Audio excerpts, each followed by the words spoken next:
नमः शिवाय। शिव जागरण का फल। कपिलपुरी में यज्ञदत्त नामक एक ब्राह्मण रहता था। उसे एक पुत्र उत्पन्न हुआ जिसका नाम उसने गुणनिधि रखा। बालक बड़ा बुद्धिमान तथा चतुर था। 8 वर्ष की छोटी सी आयु में ही उसने बहुत सी विद्याएं सीख ली थी, परंतु वह कुमार्ग में पड़कर अपने धर्म और कर्म से भटक गया। वह जुआरी, खेल कूद में संलग्न और गाने बजाने वालों का साथी बन गया। उसने बहुत जल्दी ही अपने पिता की कमाई लुटा दी। उसकी माता उसे रोकती थी, परंतु प्रेम के कारण उसके संबंध में उसके पिता से कुछ न बताती थी। पुत्र चाहे कितना ही बुरा हो, परंतु माता कभी उसका बुरा नहीं चाहती। यज्ञदत्त जब कभी भी घर आकर अपनी पत्नी से गुणनिधि के बारे में पूछता, इस समय गुणनिधि कहाँ है, तो वह सदा झूठ बोल देती थी और कह देती कि घर से बाहर गया हुआ है, या तो वह कहीं स्नान आदि कर रहा होगा या देव मंदिर में बैठकर भगवान का पूजन कर रहा होगा। और असली भेद न जानते हुए उसने गृह सूत्र के अनुसार गुणनिधि का विवाह भी कर दिया। विवाह हो जाने के पश्चात यज्ञदत्त की पत्नी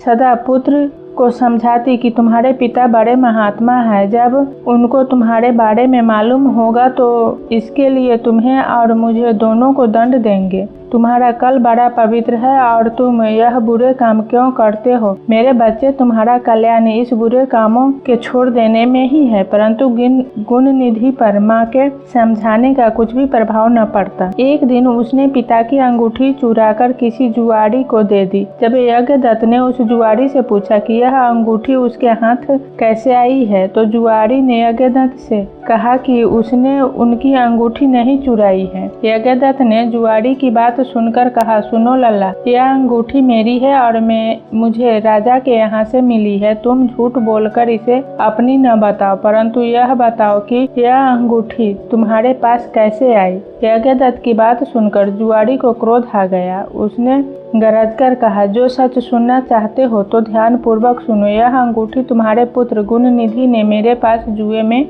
हारी है। उसने यही अंगूठी ही जुए में नहीं हारी, बल्कि आज तक जुए में बहुत से साधन चुरा कर हारा है। आप जितने ही सज्जन साधु धर्मात्मा हैं, आपका पुत्र उतना ही बड़ा बदमाश है। आप इतने बड़े विद्वान होते हुए भी आज तक अपने पुत्र की करतूतों को नहीं जान सके। जुआरी की बात सुनकर यज्ञदत्त का मारे लज्जा के बुरा हाल हो गया। वह मारे लज्जा के मुंह बाए हुए तथा सिर झुकाए हुए अपने घर पहुंचा और घर आने के साथ ही अपनी पत्नी से पूछा कि गुणनिधि कहाँ है और वह अंगूठी कहाँ है जो कि उस दिन तूने उबटता करते मेरे हाथ से ले ली थी। यज्ञदत्त की बात सुनकर उसकी पत्नी ने उत्तर दिया, वह अंगूठी मैंने यहीं कहीं रख दी थी। अब मुझे याद नहीं आ रहा है कि कहाँ रखी है। स्त्री की बात सुनकर यज्ञदत्त ने कहा, तुम झूठी हो। जब कभी मैंने तुमसे गुणनिधि के बारे में पूछा है, तुमने मुझे बात बनाकर टालने की कोशिश की है। अच्छा, तुम अंगूठी की बात जाने दो और मुझे बताओ कि घर का अन्य बहुमूल्य सामान कहाँ है।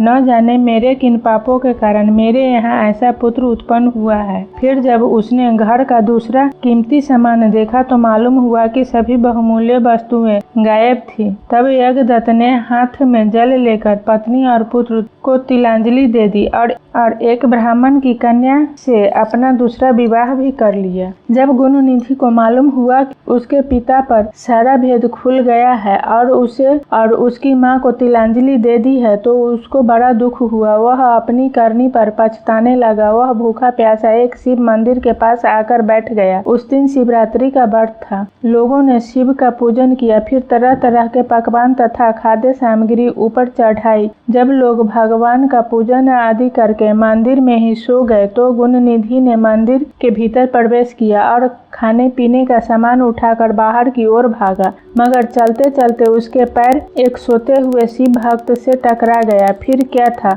उस भक्त ने चोर चोर का शब्द सुनकर सभी लोग जाग उठे और दौड़ते हुए गुणनिधि का पीछा किया। बहुत से नागरिक भी उन भक्तों के साथ मिल गए। अंत में उन लोगों ने दौड़ते हुए गुणनिधि को पकड़ लिया और सबने मिलकर उसको ऐसा मारा कि वह मर गया। उसके मारने के साथ ही यमदूतों ने आकर उसे घेर लिया और निर्दयता पूर्वक उसे मारने लगे। उधर भगवान सदाशिव ने अपने गणों से कहा, गुणनिधि बड़ा पापी, दुरात्मा और कुकर्मी है, फिर भी उसने शिवरात्रि का व्रत रखकर जागरण किया, हमारे पूजन को देखा है, हमारे दर्शन किए हैं। दीपक से लिंग के शरीर पर गिरती हुई छाया को उसने निवारण किया है। रात्रि में अपना वस्त्र फाड़कर उसमें बत्ती डाली है। प्रसंग बस इसने हमारे गुणों का श्रवण किया है तथा ऐसे ही और धर्म कार्य किए हैं, अतः वह हमारे लोक को आएगा। उसके पश्चात वह कलिंग देश का राजा होगा। तुम लोग वहां जाकर गुण निधि को यमदूतों के बंधन से मुक्त करो, क्योंकि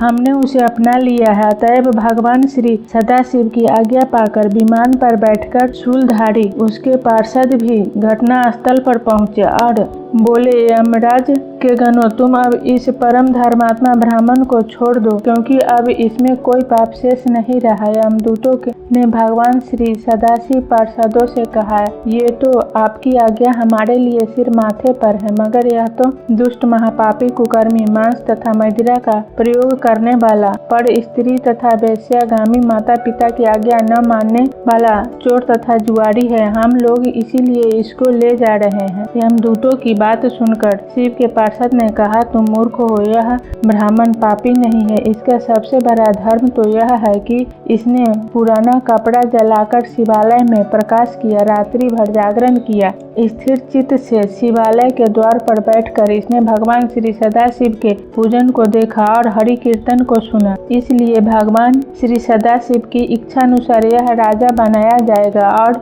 इस प्रकार कहने के पश्चात भगवान श्री सदाशिव के पार्षद गुण निधि को अपने साथ ले गए। यमदूतों से मुक्ति पाकर गुण निधि भगवान श्री सदाशिव के पार्षद के साथ विमान पर चढ़कर शिवलोक को गया। यमदूतों ने जाकर सारा वृतांत यमराज से कहा, जिसे सुनकर यमराज ने कहा, जो व्यक्ति भस्म रमाए हुए हो, रुद्राक्ष की माला धारण किए हुए हो, शिवलिंग का पूजन करता हो, श्री सदाशिव के गुणों का गान करता हो, छल से ही सही उसके पास बिल्कुल न जाओ। यमराज ने भगवान श्री सदाशिव को प्रणाम करके कहा, आप इस अनजाने दोष को क्षमा करें।